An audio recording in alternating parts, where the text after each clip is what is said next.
স্বপ্ন ওটা নয় যেটা মানুষ ঘুমিয়ে ঘুমিয়ে দেখে, স্বপ্ন সেটাই যেটা মানুষকে ঘুমাতে দেয় না। ভারতের বিখ্যাত বিজ্ঞানী এবং রাষ্ট্রপতি এপিজে আব্দুল কালাম এই কথাটি বলেছিলেন। অর্থাৎ স্বপ্ন মানুষ যেটা দেখে সেটা বাস্তবায়ন করার জন্য চেষ্টা করে, সেটাই হচ্ছে স্বপ্ন। আর যেটা ঘুমিয়ে ঘুমিয়ে দেখে সেটা কখনো স্বপ্ন না। সুতরাং এই স্বপ্নকে বাস্তবায়ন করার জন্য কিভাবে স্বপ্নকে বাস্তবায়ন করা যায়, বাস্তবায়ন করে সফল হওয়া যায় এবং সফলতার দ্বারপ্রান্তে পৌঁছে সাকসেস আনা যায়, আজকে সেরকমই একটা লেসন নিয়ে আলোচনা করব। সুতরাং আজকে ভিডিওটা তোমার জন্য। আশা করি পুরো ভিডিওটা দেখবে, প্রত্যেকটা টিপস তোমার জীবনে হয়তো বা কাজে লাগবে টার্নিং পয়েন্ট হিসেবে।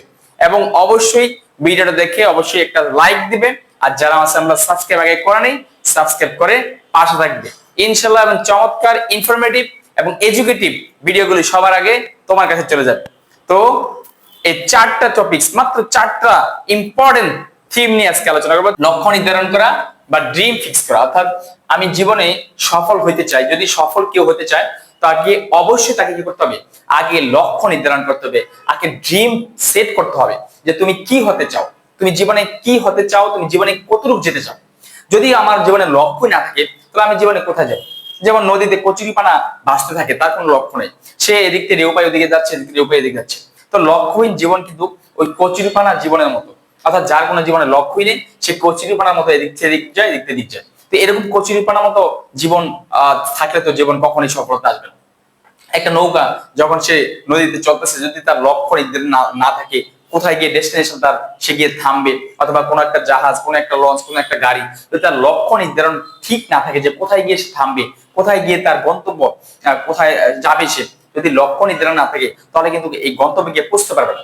এই জন্য ছাত্র জীবনে প্রত্যেকটা শিক্ষার্থীর অবশ্যই কি করতে হবে, তাকে লক্ষ্য নির্ধারণ করতে হবে, তার ড্রিমকে সেট করতে হবে। তার ড্রিম, কেউ অ্যাডভোকেট হতে চাও, কেউ ডাক্তার হতে চাও, কেউ ইঞ্জিনিয়ার হবা, কেউ শিক্ষক হবা, কেউ ভালো গভর্নমেন্ট অফিসার হবা, কেউ বিসিএস ক্যাডার হবা, তুমি যেটাই হইতে চাও না কেন তোমাকে অবশ্যই লক্ষ্য নির্ধারণ করতে হবে, ফিক্স করতে হবে যে আমি এটা হতে চাই।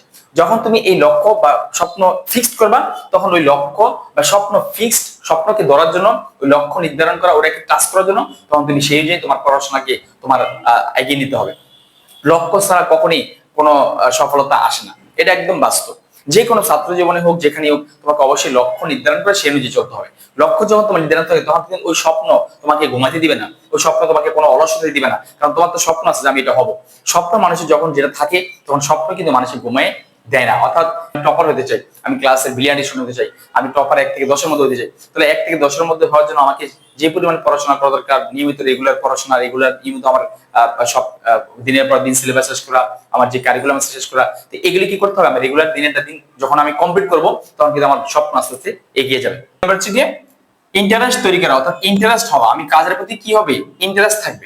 একদমই চলে আসে, সেক্ষেত্রে তুমি 5 মিনিট ব্রেক করো, 10 মিনিট ব্রেক করো, ব্রেক নিয়ে আবার একটু ঘোরাফেরা করো, বা আবার একটু অন্য একটু কিছু করো, বা ছোট ভাই থাকলে ভাই বোন থাকলে এদের সাথে একটু কথা বলো, বা বাবা মার সাথে আবার একটু কথা বলো, তারপরে আবার পড়তে বসো। আবার এভাবে করতে করতে তুমি যখন একটানা পড়তে বা এই একঘেয়েমি ভাব দূর হবে, তাহলে কি করতে হবে, পড়াশোনার মধ্যে যখন তোমার মধ্যে বিরক্ত চলে আসবে, এই বিরক্তটা দূর হবে যখন তুমি একটু ব্রেক নিবা। আবার দেখা গেছে একটা আমি একটা বিষয় পড়তেছি অনেকক্ষণ পর্যন্ত, এই বিষয়টা আমি এখন একদমই চলে যাবে, মনের মধ্যে একদমই চলে যাবে, এই একদমই দূর করার জন্য তুমি এই বিষয়টা অফ রেখে আবার 10 মিনিট পরে বা 5 মিনিট ব্রেক করে অন্য একটা বিষয় পড়ো।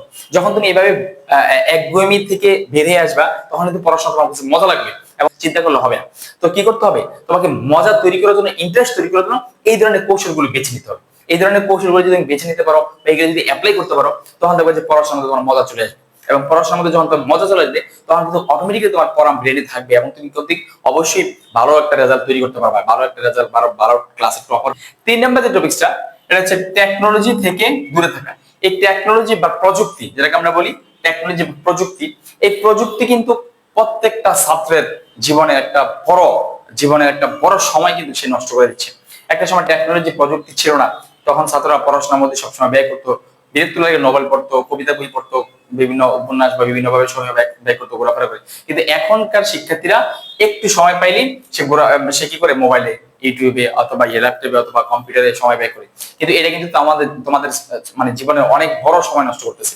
তুমি একটু বাইরে ঘোরাফেরা করলে মন ফ্রেশ হবে, অথবা বাসায় ঘোরাফেরা করলে, বাসায় কোনো কিছু করলে, ছোট ভাই বোনদের সাথে একটু খেলাধুলা করলে, একটু কথা বললা, গল্প করলা, তোমার মন ফ্রেশ হবে। কিন্তু টেকনোলজির কারণে কিন্তু তোমার অনেক গুরুত্বপূর্ণ সময়গুলি নষ্ট হচ্ছে, এবং তোমাকে এটা শুধু মানে কিরকম এরকম জিনিস আসে, মেন্টালি মানুষকে নষ্ট করে ফেলে।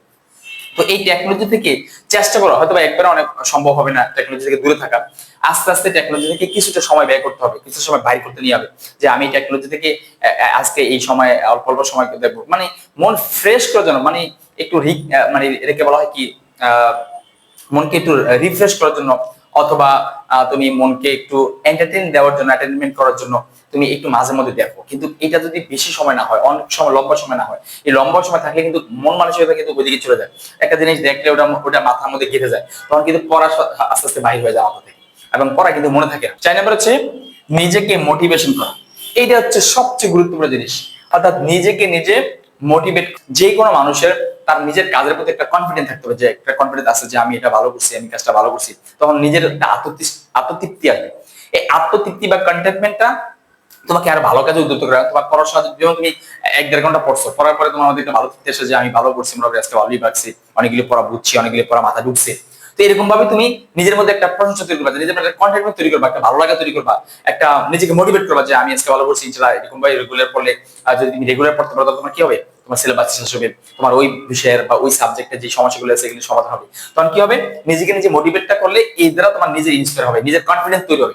আর নিজের কনফিডেন্স, সেলফ কনফিডেন্স যেটাকে বলা হয়, এই সেলফ কনফিডেন্স কি একটা ছাত্রের জীবনে সবচেয়ে গুরুত্বপূর্ণ ভাইটাল।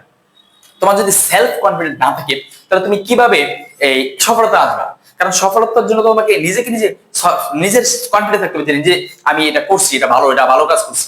তাহলে ভালো কাজের পেছনে অবশ্যই কি থাকতে হবে, তোমার নিজেকে নিজে ইন্সপায়ার করার একটা সক্ষমতা থাকতে হবে। তুমি নিজেকে নিজে যদি প্রশংসা করতে না পারো, অপরজন তোমাকে কিন্তু প্রশংসা করতে না। নিজেকে যদি তুমি নিজেকে নিজে কখন প্রশংসা করবা, যখন তুমি ভালোভাবে পড়াশোনা করবা, ভালো রেজাল্ট করবা, ভালো মার্ক পাবা, ভালোভাবে ভালো মানুষের সাথে ব্যবহার করবা, তখন কিন্তু নিজেকে নিজে প্রশংসা করবে। কেউ কিন্তু চুরি করে, ডাকাতি করে, খারাপ কাজ করে কিন্তু নিজেকে নিজে প্রশংসা করে না। এটা কিন্তু নিজের মধ্যে একটা আত্মতৃপ্তি আসে না কখনই। তো নিজের মধ্যে আত্মতৃপ্তি, নিজেকে মোটিভেশন করার জন্য কি করতে হবে, অবশ্যই আমি নিজেকে অবশ্যই মোটিভেশন